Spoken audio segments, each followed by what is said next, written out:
Welcome to this deep dive. Today, we're tackling something many of us think about, especially as life evolves.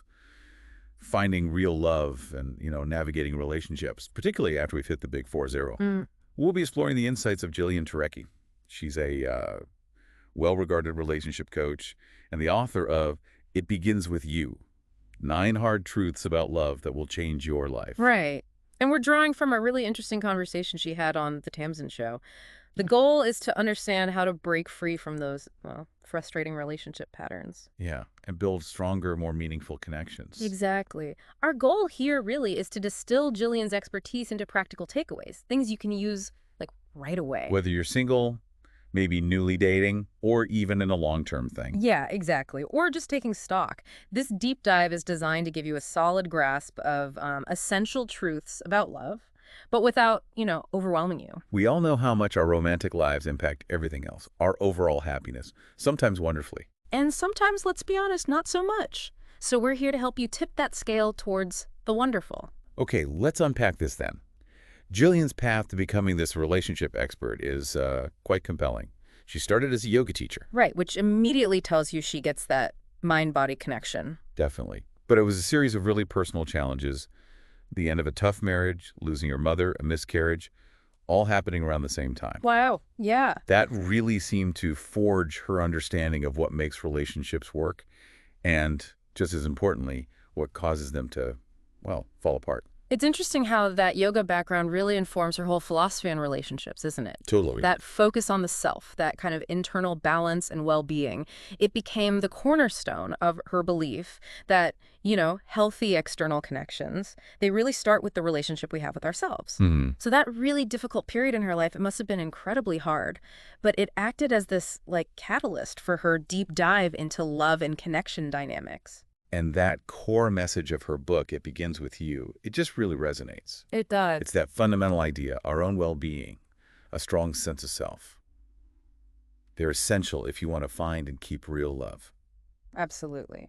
Okay, so let's shift gears a bit. Something many of you listening, especially maybe women over 40, might be wondering, why are so many amazing women single at this stage? That's a huge question, and Jillian offers a few key perspectives. First, financial independence has changed things. Right. Many women today don't see marriage purely through that traditional lens of, financial security.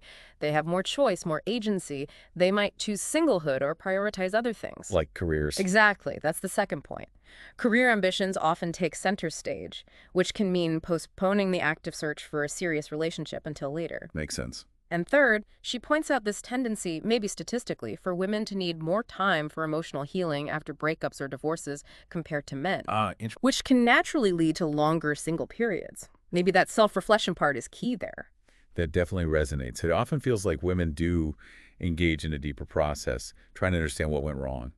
So, okay, for those who are venturing back into dating in midlife, wow, it can feel like a totally different world. It really can. And Jillian talks about those common feelings, the discouragement. Yeah, all the good ones are gone, or I'm too old for this kind of talk. Right. And if we connect this back, our belief systems are just so powerful here.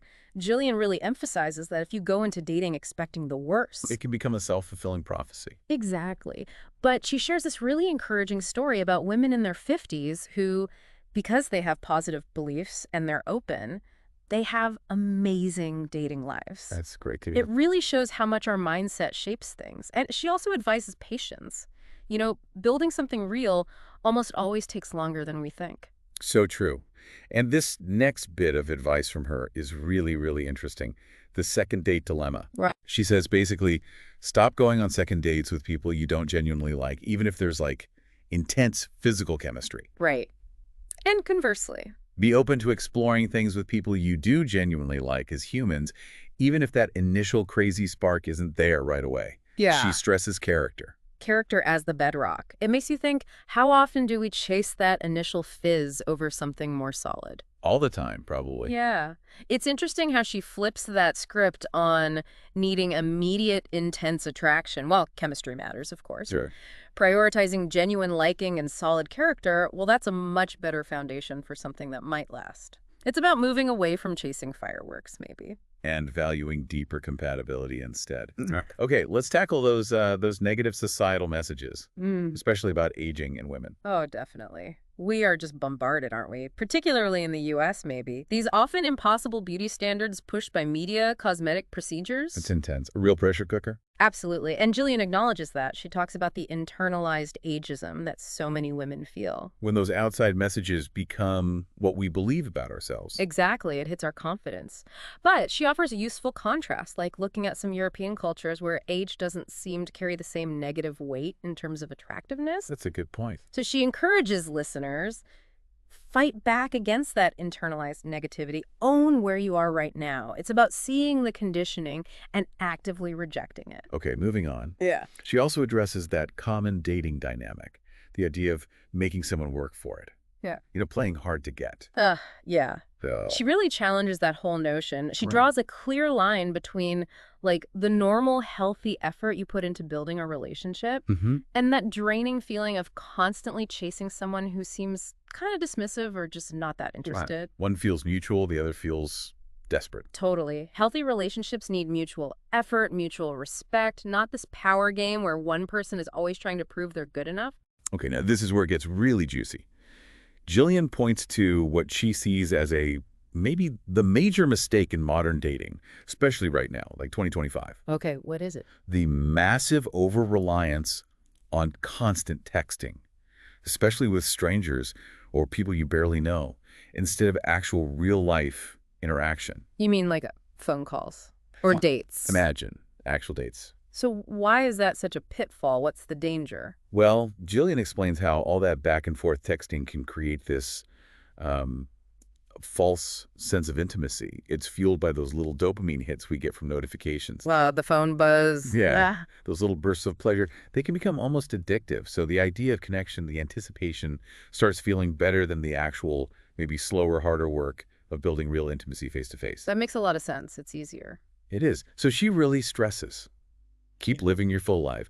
Don't make some new virtual pen pal the center of your universe before you've even really met them properly. Maintain perspective. Good advice. And speaking of making someone the center of your world too soon, Jillian also talks about the myth of being rescued by a relationship. Oh, that's a big one. Yeah, that underlying belief, maybe unconscious, that finding the one will just magically fix all our problems. This is so crucial.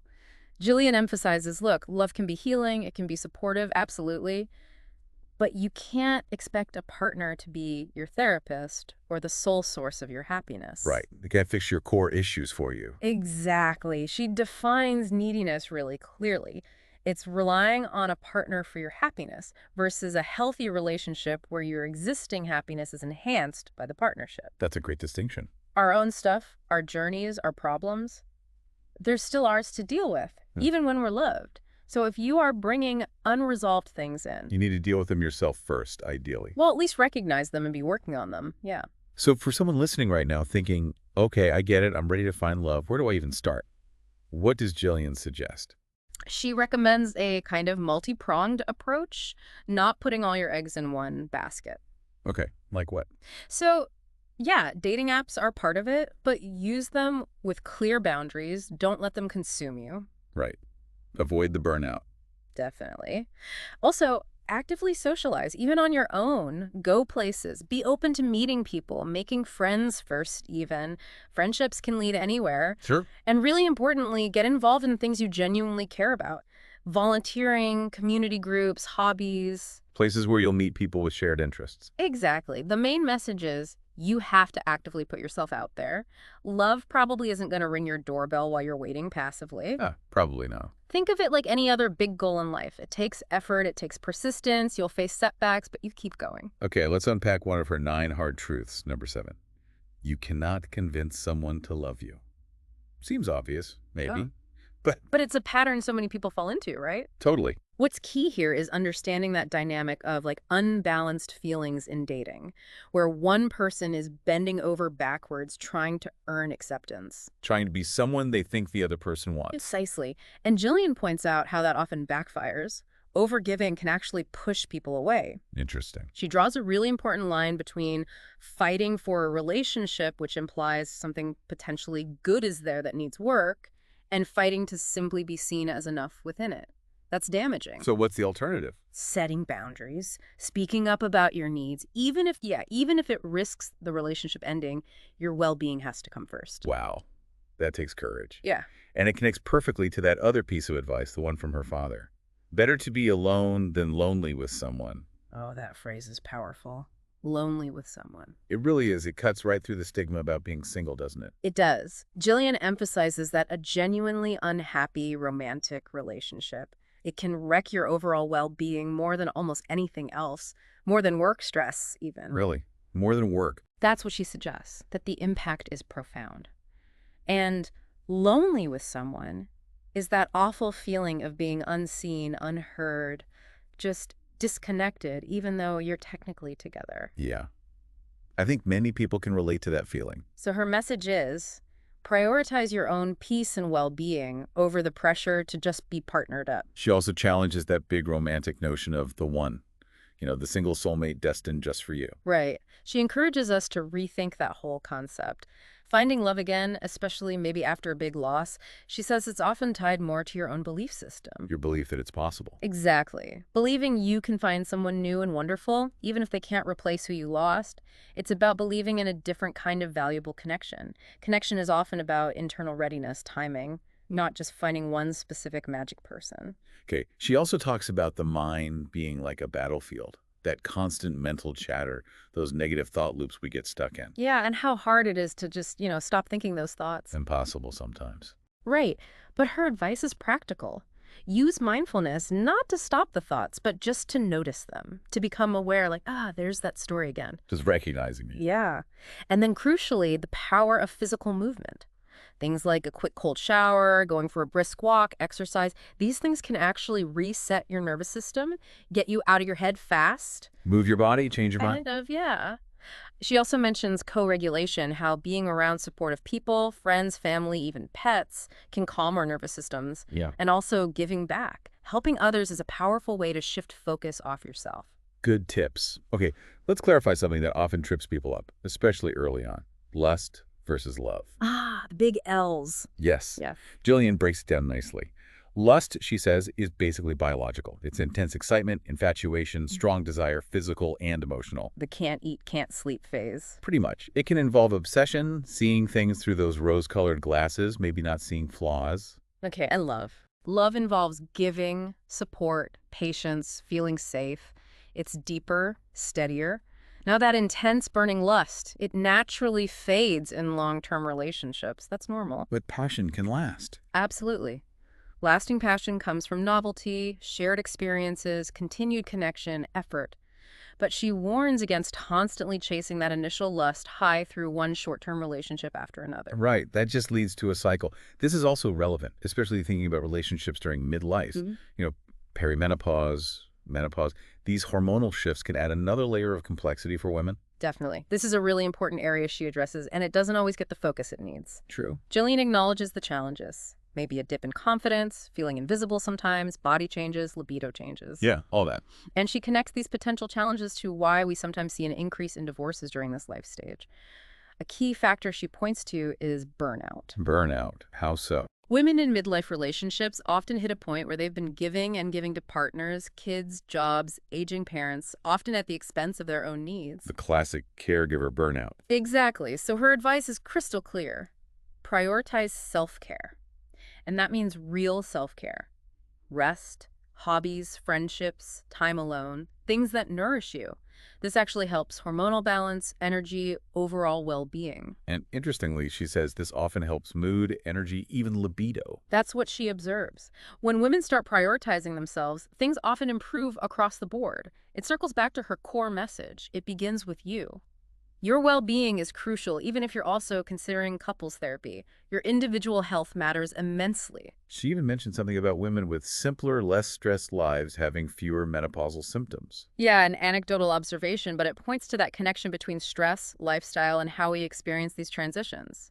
Fascinating. Okay. As we start to wrap this up, does Jillian offer a final piece of advice specifically for women in midlife, whether they're dating or maybe struggling in a long-term relationship? She does. For those who are struggling in a current relationship, she suggests trying to diagnose the root pattern. Is it really about the wrong person? Is it communication breakdowns that could be fixed? Or are external stresses just overwhelming things, right? Getting clear on the real issue. Exactly. And for those who are dating, her advice is really empowering. Actively fight those negative beliefs about aging. Consciously seek out positive role models. Like the women in their 50s having great dating lives. Yes. Find those examples, real or even fictional characters who embody thriving in midlife love. Our brains have mirror neurons. We learn and get inspired by seeing others.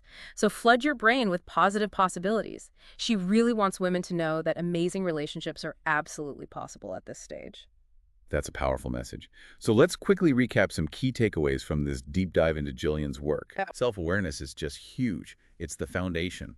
Having realistic expectations, both in dating and in relationships, is vital. Mm-hmm. Prioritizing your own well-being isn't selfish, it's essential. Absolutely. And understanding that difference between lust and love can save a lot of confusion and heartache. Definitely. All really crucial points. Okay, and for our final thought for you, the listener, to take away and maybe mull over. Consider this. Is there one limiting belief you might be holding on to right now about relationships? Or about your own ability to find or nurture love? Just one. And then think about how challenging that belief, maybe just reframing it slightly, how that might open up completely new possibilities for you. It's a powerful exercise. It really is. If this deep dive sparks something for you, we definitely recommend checking out Jillian Turecki's book, It Begins With You. And her podcast, Jillian on Love, plus her social media. Lots more insights there. For sure. Thank you so much for joining us for this deep dive into such an important and personal topic. Yeah, thanks for tuning in. We really hope Jillian's perspectives have given you some valuable things to think about.